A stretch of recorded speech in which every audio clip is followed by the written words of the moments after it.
What if you get tired? Rest. Okay? If you get tired, we were bringing extra wheelchairs along, right? It is orientation day, the Saturday before the flight, a chance for the veterans to meet and get to know their guardians, the men and women who will help them on the trip, and a chance for us to get to know some of them. My name is Dennis Neipert, and I was with the U.S. Navy in the amphibious force. What is the IFF on contact 330? I was a radarman when I was in, and we guided, after we ballasted down and let the boats out of the stern gate, then we would load the Marines. My name is Donna Johnson, and I was a nurse at the 12th Evac Hospital located at Cu Chi, Vietnam. It was quite an experience. I was only 23 years old, so we had only been out of nurses training about a year.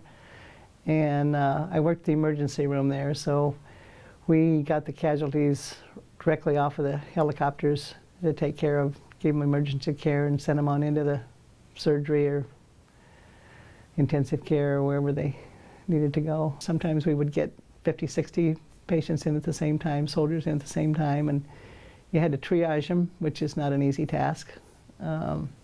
Choose who gets treated first, Right. knowing that some may not survive the wait. Right, it was either who you could take care of right now and if they had a good chance, and who you just felt like there was no way that you could save them anyway, so you took the ones that you felt that you could really save. Greg Neipert, and United States Navy. I was a radioman. The teletype that we had, aboard ship, every day, there'd be reports coming across on, what was going on over there and that, and casualty reports and things like that. This is 8-1, roger out. My name is Kurt Bath. I was in the Navy. I was an electronic technician, aviation electronic technician. And I worked on the left side of the plane where the pilot sat.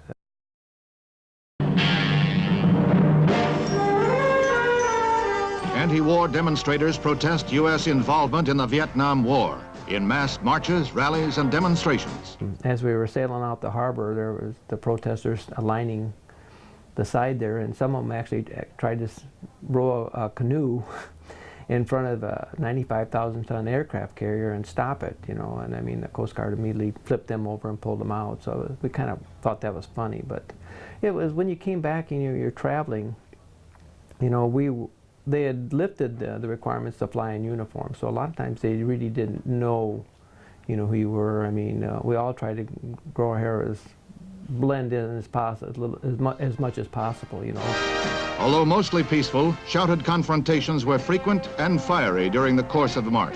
But if you were in uniform, people actually would walk to the other side, just like they didn't want to have anything to do with you or something like that.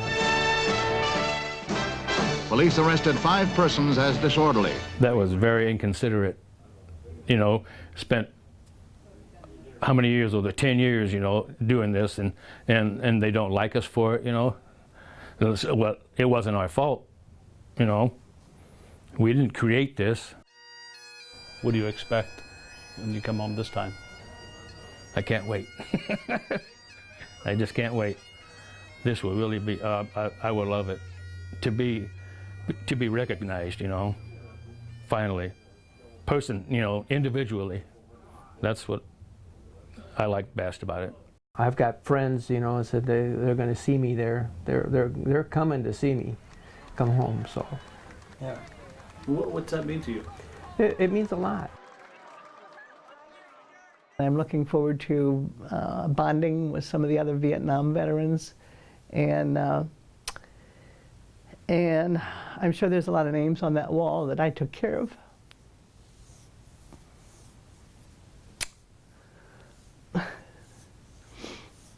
I don't know what else to say. And now, after a 50-year wait, the welcome home for the Vietnam veterans. You've seen that on TV with other honor flights. What do you think that's going to be like for you? I think it's going to be very emotional, and very overwhelming, and very wonderful.